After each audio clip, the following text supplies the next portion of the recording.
ብዙ ሀብት ሰጥቶናል። በእውነት ማለት ነው። ማሸነፉን ሰጥቶናል፣ ማወቁን ሰጥቶናል። ሌላውን እንተው በቃ የእሱ ልጅ የመሆን ሀብትን ሰጥቶናል። ከዚህ በላይ ጸጋ የለም። ልጅ አባቱ ሀብታም ከሆነ የአባቱን ሀብት ይወርሳል። አባታችን የማይደልየው የማይበደረው ባለጸጋው እግዚአብሔር ስለሆነ የእሱን ሀብት መውረሳችን ስለማይቀር በእሱ ስም እንድንጠራ ልጅነትን ስለሰጠን እግዚአብሔር ይመስገን። ይችንም እግዚአብሔር አይንጠቀን። እውነቴን የምነግራችሁ የእናት አማላጅ ስለሰጠን፣ በማይደክሙ መላእክት ስለሚጠብቀን፣ ከመብል ይልቅ ሥጋውን ከመጠጥ ይልቅ ደሙን ስለሰጠን፣ ከልብስ ይልቅ በልጅነት ብርሃን ስላለበሰን፣ ከሀገር ይልቅ መንግሥተ ሰማያትን ስለሰጠን፣ በስሙ ስለጠራን፣ በልጅነት ስላከበረን ፈጣሪያችን የተመሰገነ ይሁን። ልዩ ሀብት የሰጠን እግዚአብሔር ይሄ ነው። ልዩ ሀብታችን እሱን መምሰላችን፣ ከእሱ ጋር ነግሰን መኖራችን ነው። ስለዚህ በዚህ ምክንያት ሥላሴ ሴት ተባሉ። ሕግን የወለደ እሱ ነው። ሀብትን የወለደ እሱ ነው። ፍጥረትን የወለደ እሱ ነው። ስለዚህ እግዚአብሔር እናት ነው፣ እግዚአብሔር አባት ነው። የእግዚአብሔር አባትና እናትነቱ በሦስት ነገር ነው ይላሉ አባቶቻችን። አንደኛው በፍጥረት፣ ሁለተኛው በልጅነት፣ ሦስተኛው በምሕረት። ያዛችሁ በምን ያልኳችሁ? አንደኛው በፍጥረት በሉ፣ ሁለተኛው፣ ሦስተኛው በምሕረት። እግዚአብሔር በዚህ ነው አባትነታችን።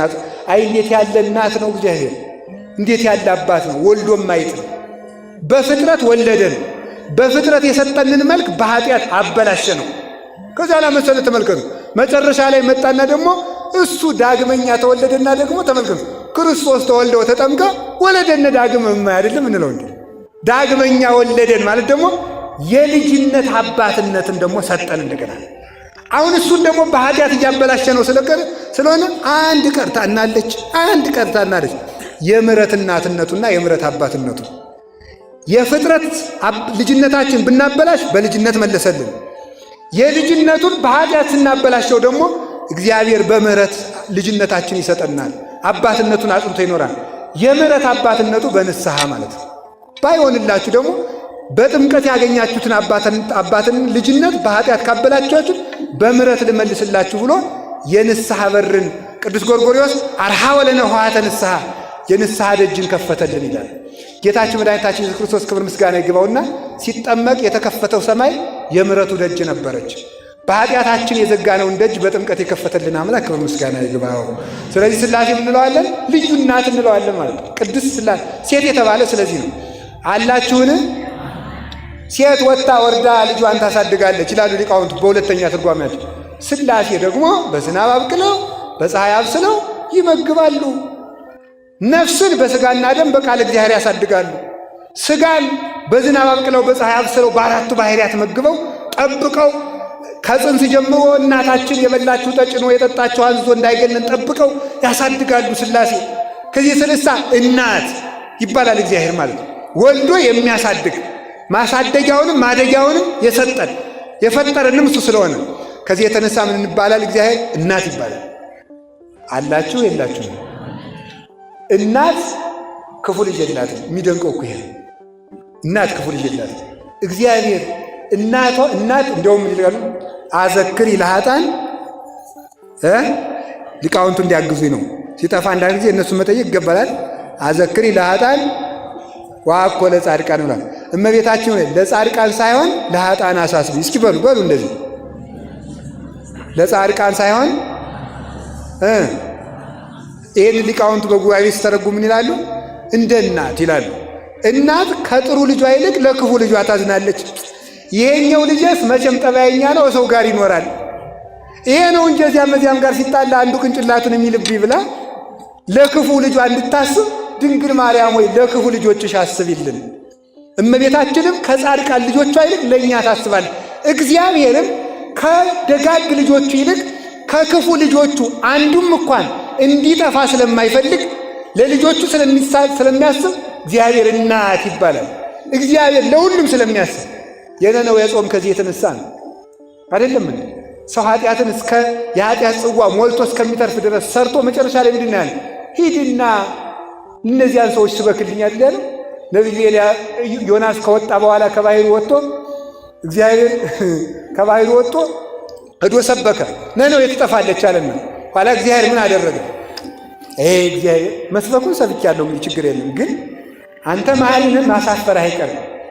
እንግዲህ ነነዌ ሳትገለበጥ ልትቀር ነው ደግሞ ነገ ተምርና። ስለዚህ እኔን ውሸታም ነቢይ ልታስብለኝ ነው አለ። ተበሳጭቶ ተበጻብጾ ሳለ ፀሐይ ደግሞ ሲመጣው ተናዶ ሳለ ቅል አበቀለለትና ያቺ ቅል ላዩ ላይ መታ ጥላ ሰራችለት። ተመስገን ብሎ ተኛ። ቢነቃ ቅሊቱን ትል በልቷት ፀሐይ እየመታው እንዲያው ቅል እንኳን የማይሰጥ እግዚአብሔር እንዲያው ብሎ ተበሳጭ። እግዚአብሔር መጣለ። ዮናስ አዘንክ አለው። አዎ አዘንኩ። እንዴት አላዝን? ይችን ቅል ትል ሲበላት እንዴት አላዝን? አንተ ላልተከልካት ቅል ስታዝን እኔ ቀኝና ግራቸውን ለማይለዩ ለእነዚህ ብዙ ሺህ ሕዝቦች አላዝንም አለ። ለዚህ ነው እግዚአብሔር እናት የተባለ ማለት ነው። ከፍተንም ይከተለናል፣ ጠፍተንም ይፈልገናል፣ ጎስቁለንም ይወደናል፣ ረክሰንም ይቀበለናል። ከዚህ የተነሳ የሚባል ልዩ እናት። አራተኛውን ልንገራችሁ ሊቃውንት የሚሉትን ሥላሴን ለምን ቅድስት ሥላሴን እናት የልጇን ዛይሉን ታግሳ ታሳድጋለች። ዛይል ማለት ምን ማለት? አጠቃላይ ከሕፃኑ የሚገኘው ቆሻሻ ማለት ነው። ሥላሴም የሰውን ኃጢአቱን ታግሰው ለስርየት ያበቁታል። እናት ያንን ከእናቱ ላይ እንዲያ የሚሆነውን ሕፃን ራስን ችሎ የሚገማሸር ልጅ አድርጋ እንደምታሳድገው፣ ቆሻሻን የሚጸየፍ አድርጋ እንደምታሳድገው ሥላሴ በኃጢአት ይንከባለል የነበረውን ሰው እንደገና በክንፍ የሚበር እስኪሆን ድረስ በንስሐ ያሳድጉታል። ቆሻሻን ታግሶ የሚያሳድግ ማን? እናት እግዚአብሔር። እናት ቆሻሻን ታሳድጋለህ፣ እግዚአብሔር በንስሐ ያሳድጋል። አንድ ያደገ አባት እንገራለን። ቅዱስ ያዕቆብ ይባላል። ሰሞኑን ካረፉ አባቶች በስንክሳር ታሪካቸው ከተዘገቡ አባቶች አንዱ ነው እና ሰይጣን መቼስ ተንኮለኛ ገዳም ሲጋደል ዋሻው ሲጋደል በአንድ ሰውዬ ልጅ ላይ ሰይጣን አደረባት። ወይ ወደ አባ ያዕቆብ ልውሰዳትና ትዳን እንጂ ብሎ ወሰደ። እሱ ሲጸልይላት ዳነች። ስትድን ሰይጣን ምንድን ነው ያደረገ? በሰዎቹ አድሮ አባ በደንብ እንዲሻላት እርስዎ ጋር ትሰንብት ብለው ጥለዋት ሄዱ። ሲጸልይ ይችን ልጅ እያሰበ በዝሙት መፈተን ጀመረ። ከዚህ በኋላ ሲፈተን መጨረሻ ላይ ከዚች ሕፃን ጋር በኃጢአት ወደቀ። ኃጢአትን ሰራና ደግሞ ሄዳ ተናግራ አባ ገሌ ይህንን ኃጢአት ሰርቷል አባ ያዕቆብ ብላ ልታረክሰኝ ስሜን ልታጠፋው አይደል ብሎ ደግሞ ገደሏት። የበደል ማለት ይህንን አድርጎ ሲያበቃ ተስፋ ቆርጦ እኔ እንግዲህ የዘሞት ቆቤን የጣልኩ ሰው ነፍስ የገደልኩ ሰው ምን መነኩሴ ነኝ? ቆቤን አውልቄ በከተማ ልኑር ብሎ ወደ ከተማ ሄደ። እግዚአብሔር ቸር አይደል? በጥንክርናችን ዘመን ያደረግነውን መልካም ነገር በድካማችን ጊዜ ያስብልናል። ከዛ በኋላ ያንን ድካሙን ከንቱ አላስቀረበትም። አሰበለትና ሌላ ቅዱስ አባት ላከለት። ወዴት እየሄድክ ነው? ተስፋ ቆርጬ ወደ ዓለም እየሄድኩ እንዲሁ በል ተመለስና ንስሐ ግባ እግዚአብሔር ይምርሃል አለ። 30 ዓመት ራሱን ከተቆረቆረ ግንድ አስገብቶ አስሮ አለቀሰ። 30 ዓመት ሁሉ አልቅሶ ምንም ነው እውነት እግዚአብሔር ምሮኝ ሆኖ ወይ? እግዚአብሔር ተመልክቶ አያችሁ፣ የእናት የልጇን ቆሻሻ እንደምታገዝ መነኩሴ ሆኖ መዘሞት ይሄንም እግዚአብሔር ቻለ። እናት አይደል? መነኩሴ ሆኖ መግደል ይሄንም ቻለ። እናት አይደል? ቻለ። ኋላ ሊያሳድገው ነው። ወደ ምን ሊያሳድገው ነው? እስከ የት እንዳሳደገውማ ላሳያችሁ። ወሰደና ምን አደረገው መሰላችሁ? እዚያ ሲያለቅስ እውነት ግን እግዚአብሔር ይቅር ብሎኝ ይሆን ሲል እግዚአብሔር ድርቅ አመጣ። በዚያች ሀገር መከራ መልካም ነገርን ይዞ ይመጣል የሚባለው ለዚህ ድርቅን አመጣ። የሀገሩ ሰዎች ሁሉ ምህላ ያዙ። በእውነት ተስተካክሎ ማለት ነው። እንደኛ እየዘፈኑ አይደለም ምህላ። አሁን እኮ የእኛ ምህላ እኮ ያስቃል። እግዚአብሔር እንደው በብልጣ ብልጥነት በምህላይቱ ሰላም እንዲያመጣልን እግዚኦ ማረነ ብቻ ነው። ተስተካክሎ ነው ምህላ መስተካከል አለበት በእውነቱ ማለት ነው። ወነጸረ እግዚአብሔር ላይለ አቤል ወላይለ መስዋዕቱ ወይነጸረ እግዚአብሔር ላይለ ቃየል ወላይለ መስዋዕቱ። እግዚአብሔር ወደ ቃየልና ወደ መስዋዕቱ አልተመለከተም። ከምህላችን ጋር እኛም አብረን ስለምንታይ እንስተካከል ነው እንጂ ምህላው ይቋረጥ ማለት አይደለም። ከዚያ ተመልከቱ ምን ሆነ? ሊቀ ጳጳሱ ሕዝቡን ይዞ ምህላ ሲገባ እግዚአብሔር እንዲህ አለው፣ አባ ያዕቆብ ካልጸለየላችሁ ዝናብ አይዘንም ማለት ነው። እግዚአብሔር እሱን እንደማረው ለማሳየት ነው። ኋላ ሄደው አባታችን ዝናብ ቀርቶብን ጸልይልን ይዝነብልን። አይ እኔ በደለኛ ሰው ነኝ፣ እንዲያውም ዝናሙ በእኔ ቀርቶ ሊሆን ይችላል።